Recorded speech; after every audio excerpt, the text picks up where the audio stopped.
lounging, son. Welcome back to the Comic Lounge. My name's Ryan. And I'm Manny. And today we're going to be talking about a pretty dope one-off of the current Fantastic Four comic, issue 19.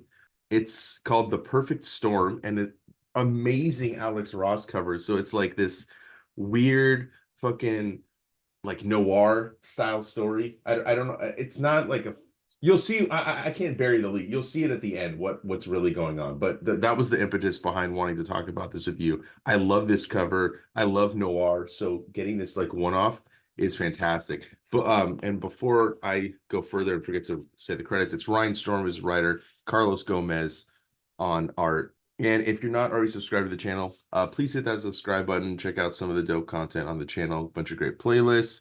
We go through new books, old books, interviews, indie creators, all that good stuff. So hit that subscribe button. And now let's talk this awesome one-off. Man, it reminded me a lot of that Hawkman book that we did a while back. Dude, that one got like a lot of views. Like I think a lot of people didn't know about that. If I'll be honest, I think I said it in the video too. Like that somehow missed the boat with me as well, because like I was reading the Hawkman series. I have 3 trades worth, and that one's not collected in it. Yeah, Brubaker Phillips, go check that video out on the channel. I think it's Hawkman 19, if I'm correct, something like that. Oh, what synchronicity is it Hawkman 19? Maybe I'm wrong. I think it is. I don't know. Whatever. It's not that big of a deal. Anyways, go check it out. Go search it. So I love this, dude. We open up. Alicia Masters is this detective. We see Sue as this like almost like femme fatale type character coming in, and the whole book, for the most part, black and white with spots of color. I fucking love that they did this. When's the last time Marvel did this in a comic book? Like, obviously, like you could say there's Sin City vibes, but just amazing. And then the color on the dog, just a little bit of color in different spots. Yeah, it's great, man. And like the setup is good. You got like hard-boiled narration. Yeah. And I like that it's called The Perfect Storm, and I like that it says Detective Alicia Masters. So like, the comic just drops you into the story, and like you're left wondering right away, like what the fuck's going on, because obviously this is not reality as we know it, So like you really don't know what's going on. But it's so well written, and it's so like enticing, and the art is so captivating, like you said, that like you're just going with it right away. Yeah, and I feel like Carlos Gomez, I don't think has been the artist since the beginning of this book, because I did read the first few issues and then it kind of just like lapsed. I'm kind of upset that I haven't read this entire run now, because the writing's great. Ryan North has been like killing it from what I've heard. I've heard nothing but good things about this current series. The art is beautiful. It is. Absolutely, it's clean, beautiful. Like it's crisp.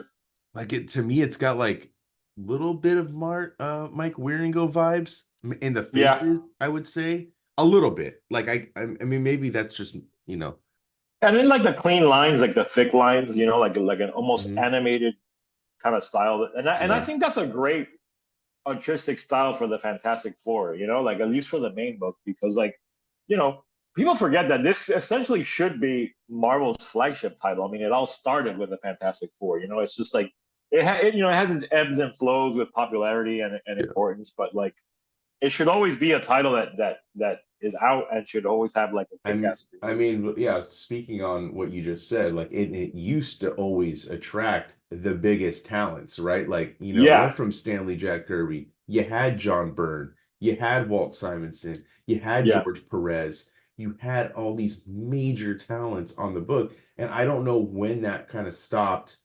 I feel like it's probably somewhere in the 90s.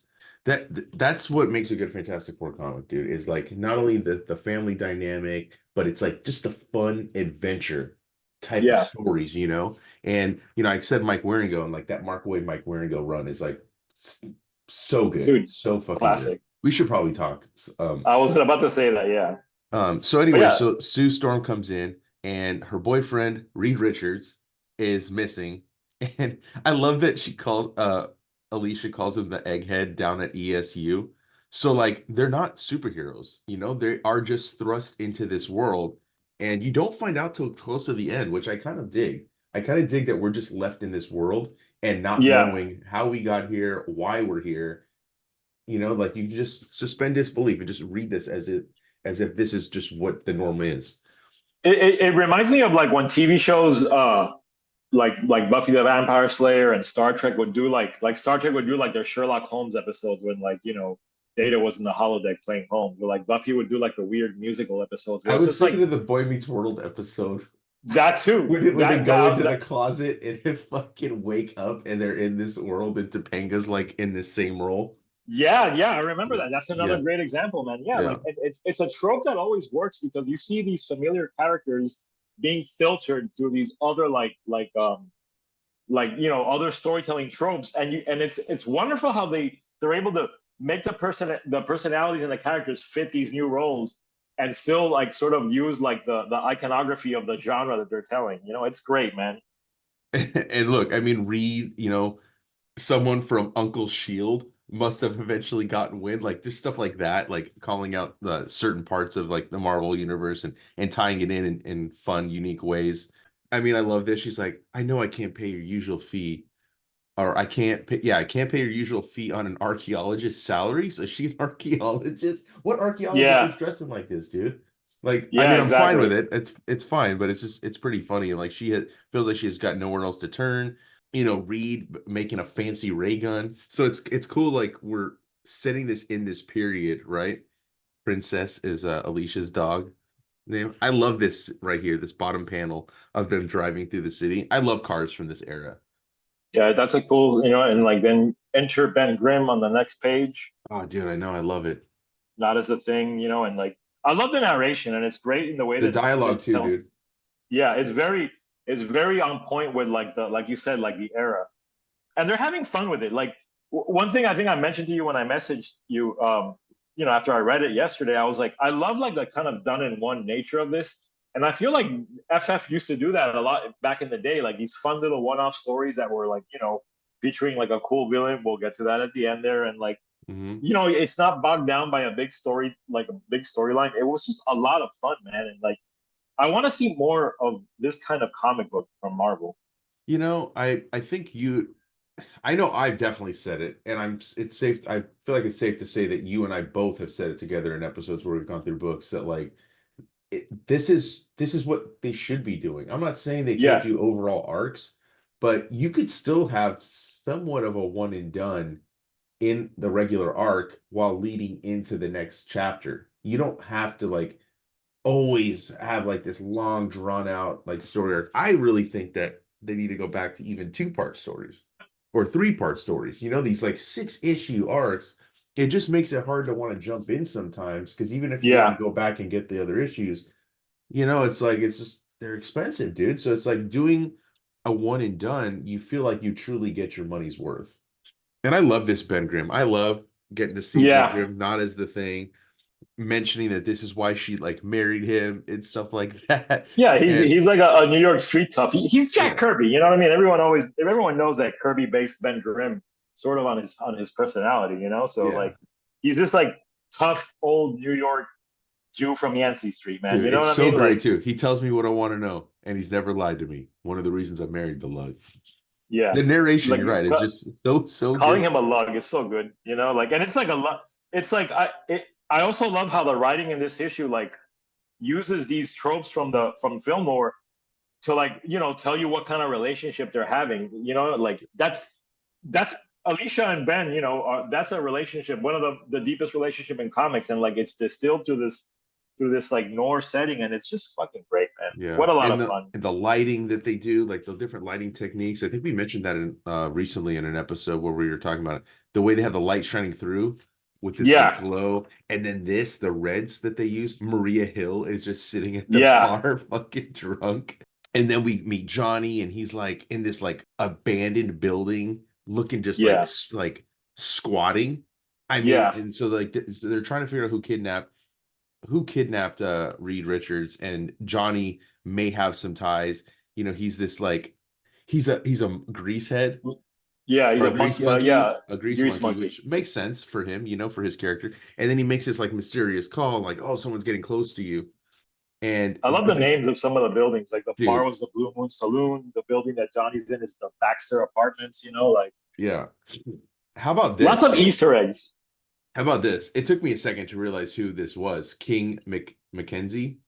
It's Oh, it's fucking Namor. Namor. It's Namor, Yeah. dude. That's And what a awesome. perfect role for him in this world is to be like this, like by the books, like police captain. I mean, like that, But you this know, like this is the best part though, is because like she's like, yeah, I'm behind the 8 ball on the Richards case. Richards, Reed Richards. All right, next time you tell me who you're working for, save us both some time. If it's for Susie, I ought to be able to find something like that. To me, was in line with him for loving Sue, but he definitely yeah, wouldn't want to help Reed, you know. But I guess in this world, it definitely makes sense.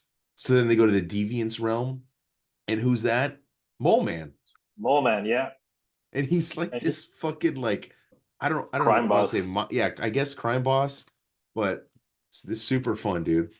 And so she's questioning him like, well, he called you, and he's like, listen, dude, I rely on discretion. There's plenty of people that are Yes, hiding out here. And then she gets fucking chloroformed by who?